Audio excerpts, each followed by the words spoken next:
Hi, it's Miss Belisle. I was going to do a little thing for you and break it down and type, but I've been typing a lot the past few days. So instead, I thought I'd do a little video for you. So really quickly, I want to review and do the differences between glomerulonephritis and nephrotic syndrome. Glomerulonephritis. It is usually post-strep, a strep infection, and I told you to know specifically what kind of strep it is. Inflammation, and this is inflammation of the glomerulus, okay? So our signs and symptoms, we're gonna have profound hypertension. They're on a slide in your thing. We're gonna have possibly a positive strep test. We're gonna have decreased urinary output. We're gonna have a decreased GFR, glomerular filtration rate, right? Glomerular filtration rate. We're gonna have swelling of face and eyes, that orbital edema, tea-colored urine, an increase in your BUN and your creatinine.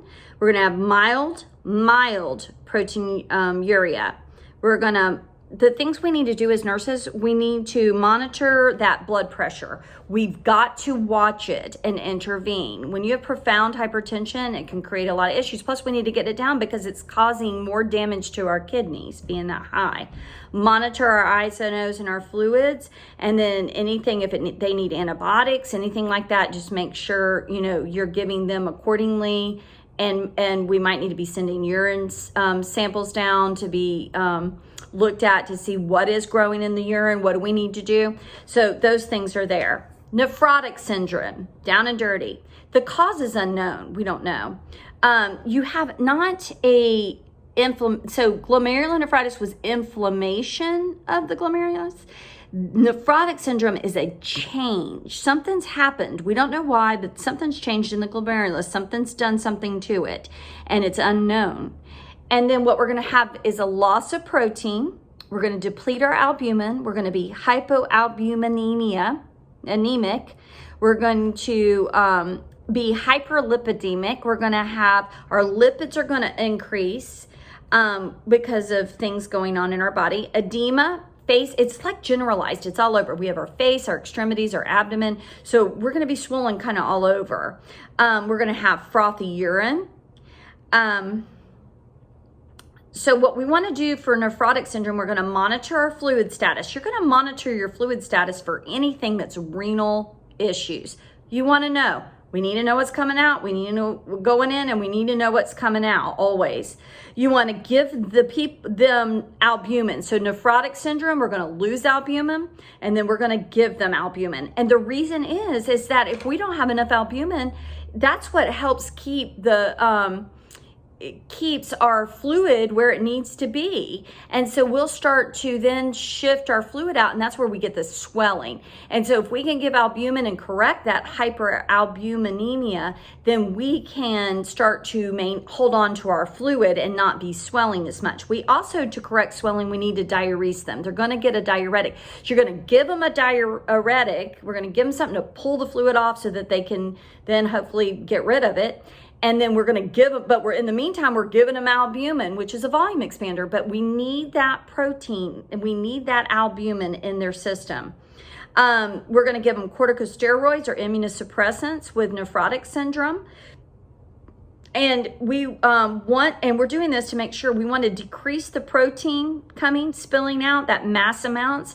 And we also want to prevent relapse, and that's how they found to do that, was with these corticosteroids and immunosuppressants.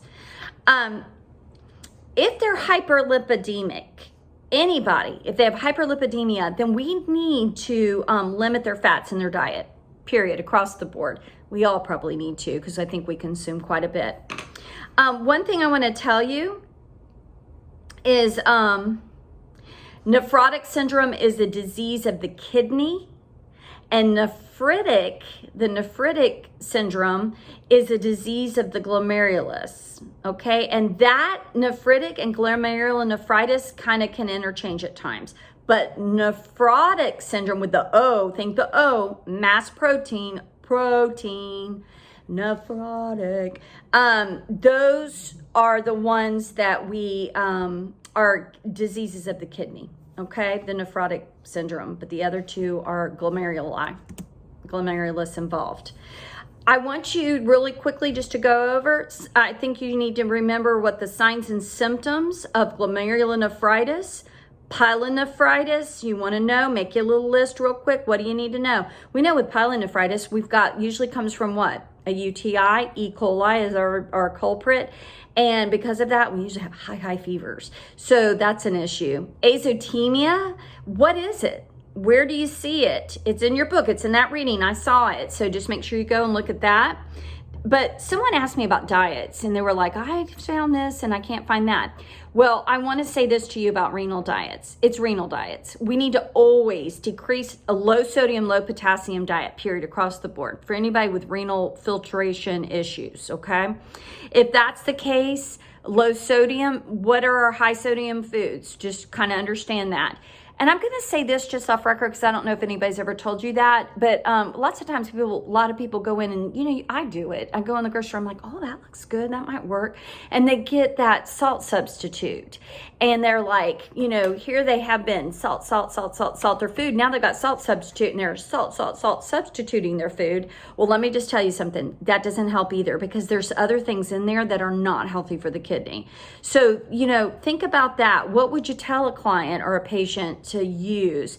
You don't want them using salt because they don't need salt, right? So what can you use? They need a lower protein diet or a healthier protein diet. And this was part of the question. We want to give proteins where we're losing mass protein, and you do because they've got to have protein in their diet. But the way to really think about it, and I don't want you to split hairs over this, is that everybody needs protein. You got to have protein in your diet. And so we need healthier proteins like chicken, fish, different things out there, plant-based. But you want to have adequate amounts of protein. So we're not going to give tons of protein to a renal patient, but we will give them adequate amount. And that is per physician and dietitian driven, okay? Understanding as the nurse is I'm not going to let them have a big red steak because they don't need red meat, period. Okay. They don't need anything that's processed. They don't need anything that's packaged that has high sodium, anything frozen, anything canned. Those things are just not going. It's not a good deal. So you want to look at those things. So I advise looking at, like, if you don't have it in your book or you can't find it in your book, go online, look up things. What's high in potassium? What's high in sodium? Those are the things you need to start to think about. You don't need this for this test, but this is just for you as a nurse. What's great calcium? What can you tell people to have for calcium? Because milk is not our thing these days, right? So what else can they have? Those are the things you need to think, because when you go, you can't have this and you can't have that. Well, golly gee, what are renal patients supposed to eat? They got to eat. So it's good. There's fruits out there. There's vegetables out there that they can have, but there's fruits and vegetables they can't. So it's just important that you really kind of focus and look into that a little bit, and just make yourself a list.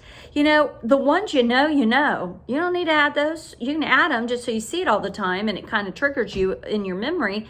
But look at the things that you're not, think about it. These disease processes are kid diseases, glomerulonephritis and nephrotic syndrome. So what do kids eat? You know what I'm saying? Hot dog stuff. Nope, not going to have nitrates, not going to have that stuff. Not good for the kidney. I hope this helps you. Tomorrow when you're taking your test, take a big deep breath, blow it out, read the question, don't freak yourself out. And if you read something you go, oh my God, I don't know what that is. I don't remember what that is. Just close your eyes for a second. You get an hour and 15 minutes. Just kind of close your eyes, take a breath, relax yourself, open your eyes back up, because most of the time when you don't know, you do know. And most of the time those questions, they're not asking you about that specifically. They're asking you about something else. And that's what you need to focus on. I hope you help. I think you'll do well. If you studied, listen to the lecture, you got the lecture notes, and now listen to this. Go back, kind of look through some stuff, get yourself focused, and you'll do great. See you tomorrow.